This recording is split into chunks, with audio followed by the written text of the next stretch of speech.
नमस्ते। आप सबका एक बार फिर से बहुत बहुत स्वागत है श्री वराह एस्ट्रोलॉजी में। और आज हम बात करेंगे श्री राहु पे और देखेंगे उनका द्वादश भाव में फल। और वीडियो अगर आपको अच्छी लगती है तो प्लीज लाइक करें, सब्सक्राइब करें, शेयर करें, जिससे और लोगों के रीच में भी जाए। So kindly do that. और राहु को पहले थोड़ा सा समझते हैं कि भगवान राहु, श्री राहु हैं क्या,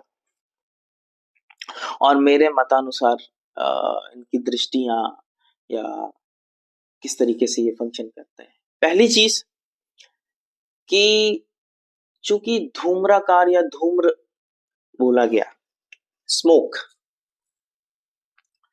तो जानी सी बात है कि कहीं भी बहुत ज्यादा धुआं है, कहीं भी बहुत ज्यादा स्मोक है, तो आपको बड़ी क्लैरिटी नहीं है वहां की।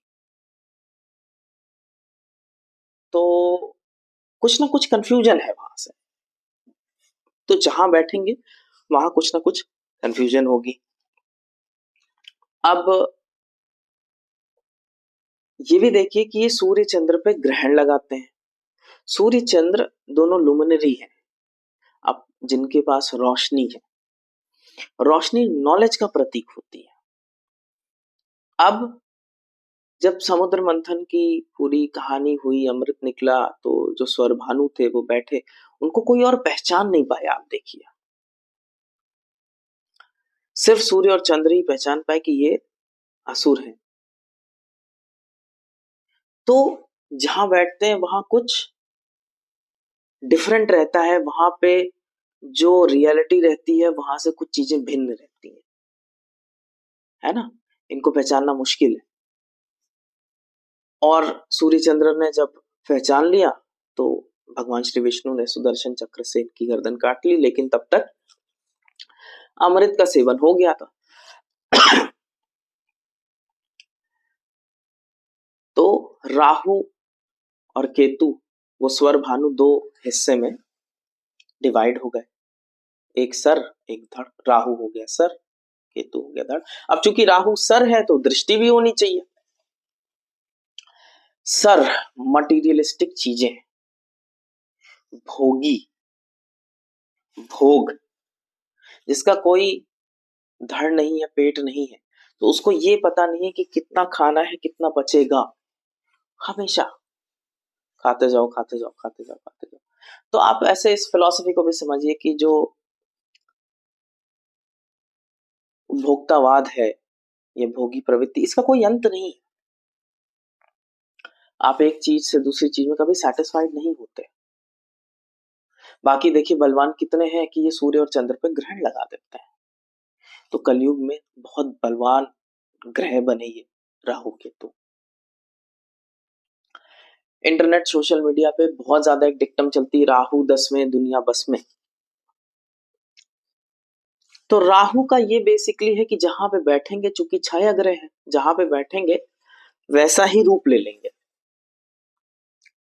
तो अगर 10वें बैठ गए तो ऐसा माना जाएगा कि 10वें भाव का स्वामी 10वें है, इसीलिए वो बहुत बलवान है। और राहु चूंकि सर है, इंटेलेक्ट है, बहुत इंटेलिजेंट होते हैं राहु से डोमिनेटेड व्यक्ति। हम देखेंगे अभी आगे के लेक्चर में। लेकिन ये कुछ राहु की क्वालिटीज हैं। अब आप अगर इनके अवतार की कथन की बात करें तो वराह अवतार इनसे जुड़ा, जो कि चैनल का नाम भी। वराह अवतार ने धरती को पानी में से निकाला था। ये सिंबॉलिक है इस बात का कि जो माँ के गर्भ में बच्चा होता है, वो भी एक वुम्ब, पूरी जो गर्भाशय होता है वो पानी होता है उसके आसपास, और फिर वो वहां से डिलीवरी लेता है, वहां से बर्थ होती है। तो ये उस बात का भी सूचक है। तो आपको वापस धरती पे लाना, ये राहु का काम है। कभी किसी लेक्चर में बात करेंगे इस राहु के त्रिभाव से कैसे जुड़ाव है। कभी किसी लेक्चर में मैं जरूर बताऊंगा कि कैसे राहु आपके बर्थ का रीजन बनता है। लेकिन चूंकि सिर्फ राहु राहु राहु ही चर्चित है, इसलिए लोग राहु पे ही फोकस करते हैं। लेकिन महर्षि पराशर ने अपने चैप्टर, द्वितीय चैप्टर में ही, I think if I am not wrong, chapter number 2 में ये बताया कि राहु, सूर्य, मंगल, इन सब में पूर्ण परमात्मा अंश है। ये सारे ग्रह मिल करके बताते हैं कि आपका बर्थ का कारण क्या है, सिर्फ अकेला राहु नहीं। तो इस थ्योरी पे मत जाइए कि राहु ही बस बर्थ का कारण है। अगर आप चैप्टर 1 को पढ़ेंगे उनके, तो वो सूर्य को जगत की उत्पत्ति का कारण बोलते हैं। सूर्य नत्वा ग्रहपतिम जगत उत्पत्ति कारणम। तो सारे ग्रहों का राजा सूर्य और जगत की उत्पत्ति का, तो सूर्य भी जहां प्लेस्ड है, मैंने सूर्य के लेक्चर में बताया, that becomes the reason of your birth, this birth. तो इन सारे ग्रहों को ही एनालाइज करके आप ये देख सकते हैं कि आपके बर्थ का कारण क्या है, उनकी राशियां, उनके भाव, ये सारी चीजें आपको बताएंगी कि आपके बर्थ के कारण क्या है। तो और दृष्टि की बात कर लें तो त्रिकोण दृष्टि बिल्कुल काम करती है राहु की। और एक और एस्पेक्ट है, कुछ लोग मानते हैं कुछ लोग नहीं मानते, जहां से राहु बैठे ज़ोडिएक मैनर में ही वहां से सेकंड काउंट करिए, उसको राहु से 12वां बोला गया। क्योंकि जब सुदर्शन चक्र से गर्दन कटी तो लास्ट चीज जो उनके उसमें थी वो गर्दन थी, इसीलिए वो वहां पर भी उनका थॉट, ख्याल था, इसलिए उसको ये बोलते हैं कि वो भी एक एस्पेक्ट है। तो आप देखेंगे कि जहां पर होगा वहां से सेकंड हाउस में कुछ ना कुछ चीजें ऊपर नीचे चलती रहेंगी, ये उस एस्पेक्ट का कमाल है। तो इस तरीके से ये मेरा मत है कि राहु के त्रिकोण एस्पेक्ट है, वहां से सेकंड एस्पेक्ट भी है। अब कहने के लिए चाहे उसे 12वां कहिए चाहे दूसरा कहिए, तो इस तरीके से राहु फंक्शन करता है। बाकी मैंने कहा कि कंफ्यूजन, अनरियल चीजें इसका कारक है, किसी भी चीजों को काफी मैग्निफाई कर देना, ये भी राहु का एक नेचर। तो चलिए बात करते हैं कि लग्न में राहु क्या देता है। तो फर्स्ट हाउस राहु। अब आप देखेंगे कि सबसे पहली चीज मैंने बोली कि कंफ्यूजन, जैसी पर्सनालिटी है सही होगी तो लोगों को गलत लगेगा, गलत होगा तो सही लगेगा, कुछ मिसअंडरस्टैंडिंग है।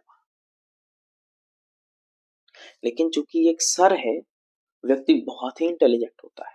लग्न में राहु, पराशर मुनि ने इंटेलिजेंट, जो विद्वान ग्रहों में, नॉलेजेबल ग्रहों में, इंटेलिजेंट ग्रहों में बेसिकली राहु को भी लिया है। तो राहु इन लग्न कैन बी वेरी इंटेलिजेंट। आप बात कुछ करेंगे वो पकड़ बहुत सारी चीजें लेंगे। अब फर्स्ट हाउस में राहु इंटेलिजेंस दिया। एक ये भी चीज है कि इनको शंका करने की भी आदत होती है, हर चीज को लेकर के शंका बनी रहना, ये भी राहु लग्न एक सूचक है। और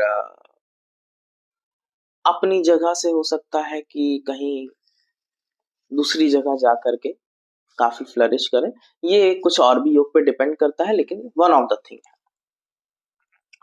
Rahu in the second house, द्वितीय भाव में राहु। अब इनके सोर्स ऑफ इनकम, इनके फैमिली के साथ रिलेशन, ये सब चीजों में हमेशा लोगों को कंफ्यूजन बना रहेगा।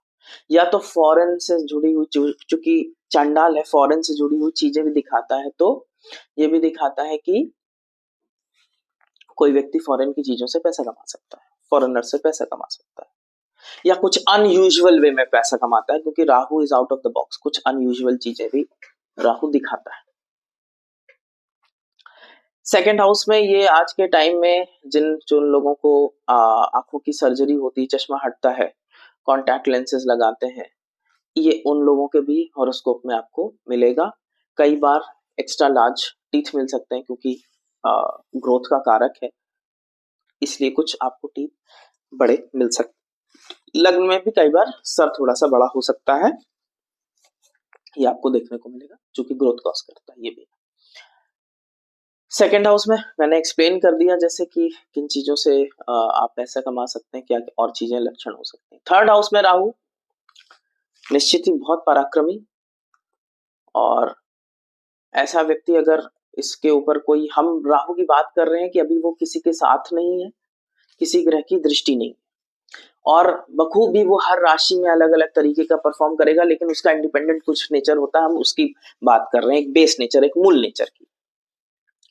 थर्ड हाउस में राहु निश्चित ही बहुत पराक्रमी बनाता है, बहुत मौका लगा करके ऐसे लोग अपना पराक्रम दिखाते हैं। अगर किसी से कुछ उनकी दुश्मनी हो भी गई तो आप देखिए कि बहुत मौका लगाकर बड़ी प्लानिंग करने के बाद ये काम करते हैं।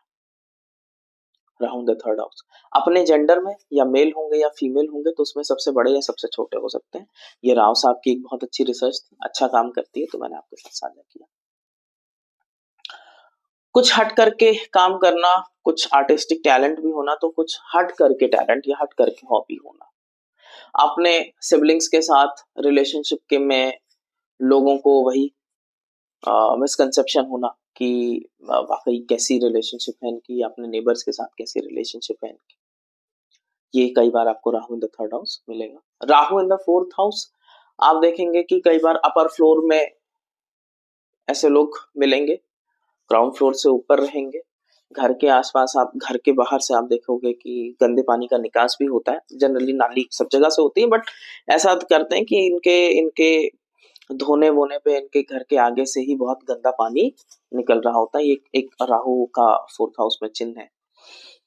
खुशी और हैप्पीनेस के पैमाने थोड़े से अलग होना, क्योंकि चतुर्थ भाव आपके खुशी का भी है। तो फॉरेन में जा करके ज्यादा या अपने कल्चर से अलग हट करके उनको जब रहते हैं तो उनको खुशी का एहसास होता है।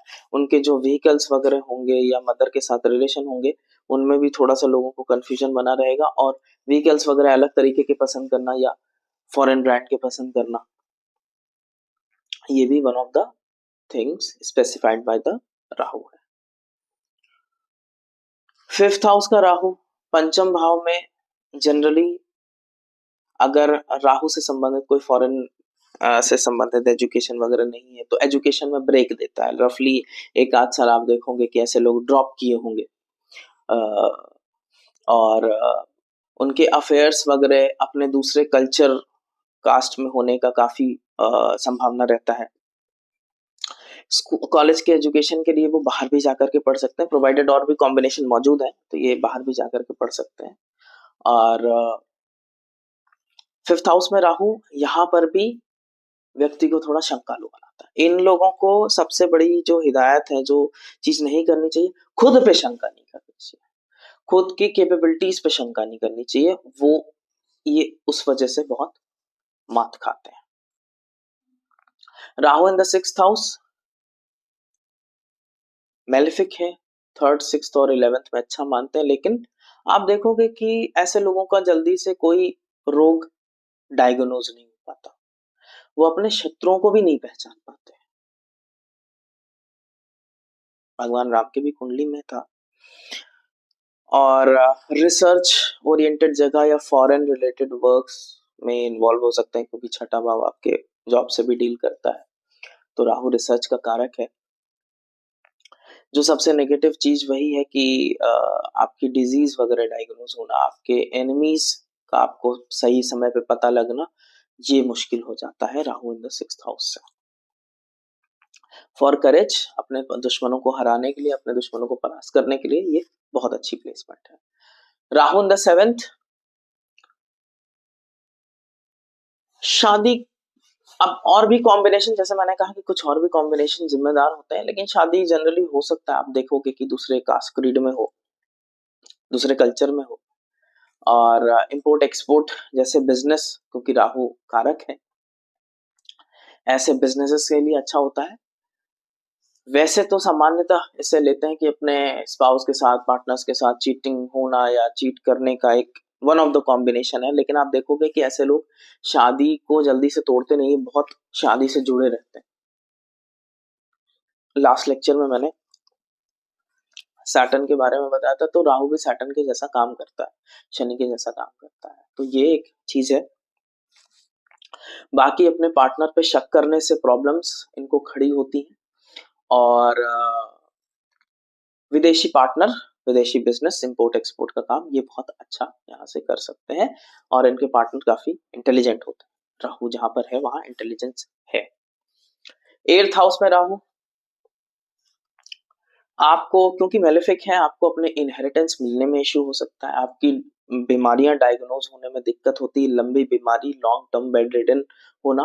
लेकिन यहाँ पे एक सुपर कैपेबिलिटी देता है कि आप बहुत अच्छी रिसर्च कर सकते हो, बहुत अच्छे ज्योतिष में आ सकते हो, किसी भी तरीके के ओकल्ट साइंसेस आप बहुत अच्छा परफॉर्म कर सकते हो, बहुत अच्छा उनमें कर सकते हो। पीएचडी वगैरह करना रिसर्च करने के लिए सुपर कॉम्बिनेशन में से एक है Rahu in the 8th house. Rahu in the 9th house, नवम भाव का राहु ऐसा नहीं है कि सिर्फ अपने कल्चर को छोड़ेगा, जब तक धनु राशि अफ्लिक्टेड नहीं होगी तब तक वो ऐसा नहीं है तो होता कि वो सीधा दूसरे कल्चर में ही चला जाए। फॉरेन में उनका भाग्योदय हो सकता है, फॉरेन से उनका भाग्योदय होता है, या फॉरेनर से उनका भाग्योदय होता है, ठीक है।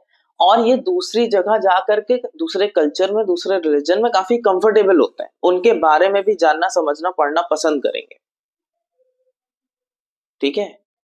ये चीज इनके अंदर आप देखोगे कि वो बाकी चीजों के लिए भी इजी है, they are easy to go with other religions, fanatic नहीं होते।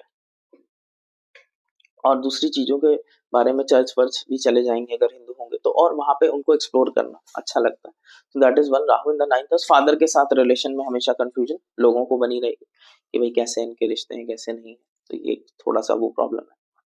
Rahu in the 10th house foreign से जुड़ी हुई चीजों के लिए बहुत अच्छा है, लेकिन हमेशा ईमानदारी से काम करने के लिए मैं हमेशा लोगों को सजेस्ट करता हूँ Rahu in the 10th house, क्योंकि बदनामी भी 10th हाउस, रेपुटेशन खराब करना, अपने काम में रेपुटेशन खराब करना, ये ऐसा हो जाता है। और जहां आप काम करते हैं वहां पे आपस में लोगों के बीच में डिफरेंस ऑफ ओपिनियन क्रिएट करना, क्योंकि बहुत अच्छा 10वें भाव में इनको बोला जाता है कि बहुत अच्छे पॉलिटिक्स में ये हो सकते हैं, तो ये लोग काफी इतनी बढ़िया पॉलिटिक्स करते हैं कि हर लोगों को परास्त कर सकते हैं। ये इनके अंदर की एक बहुत अच्छी खूबी होती है। Rahu in the 11th house, अब आप अपने फिर से अपने जेंडर में अगर आप मेल हैं तो सबसे छोटे बड़े, या फीमेल है तो सबसे छोटे बड़े। दोस्त बहुत सोच समझ के बनाए, क्योंकि मैंने कहा ना मिसकंसेप्शन, मिसगाइड होना, तो दोस्त बहुत सोच समझ के बनाए। यहाँ पे उनके नेटवर्क सर्किल में उन्हें ये नहीं पता चलेगा कि ये वाकई मेरा दोस्त है या नहीं। फॉरेन सोर्सेस से इनकम होना, आज के टाइम में बिटकॉइंस, 10th हाउस का भी एक रिजल्ट है, बिटकॉइंस वगैरह क्रिप्टो करेंसी वगैरह से आपको अच्छी इनकम आना, ये वन ऑफ द कॉम्बिनेशन है Rahu in the 10th and 11th house के। और इनकम के लिए, लाभ के लिए बहुत अच्छा है, ओवर द टाइम धीरे धीरे धीरे धीरे काफी ग्रो करते हैं। Rahu in the 12th house, लोगों को पता नहीं चलता कि इनके पास पैसे कहाँ से आए, खर्च करते हैं इतना, इनके पास पैसे कहाँ से आते हैं। फॉरेन फॉरेनर से, फॉरेन की चीजों से पैसे कमाना, इम्पोर्ट एक्सपोर्ट में इन्वॉल्व होना, ये सब काफी अच्छा करते हैं। तो ये सारी चीजें बहुत अच्छी होती हैं। 12th हाउस में बस इनका एक नेगेटिव वो है कि सोने में इनको प्रॉब्लम आ सकती है कई बार। आप उसके टाइम की जब दशा लगेगी तो आप देखेंगे कि ये प्रॉब्लम इन लोगों को हो रही होती है, रोज सपने आते हैं। ये है राहु इन द 12 हाउसेस के एक ब्रीफ कहानी। धीरे धीरे धीरे जैसे जैसे हम चीजें एडवांस होती जाएंगे, हम बहुत सारी चीजें और धीरे धीरे समझते जाएंगे। तो चलिए, आशा करता हूँ आपको ये लेक्चर अच्छा लगा होगा। अगर ऐसे अच्छा लगा है तो प्लीज लाइक, कमेंट और सब्सक्राइब करें। नमस्ते।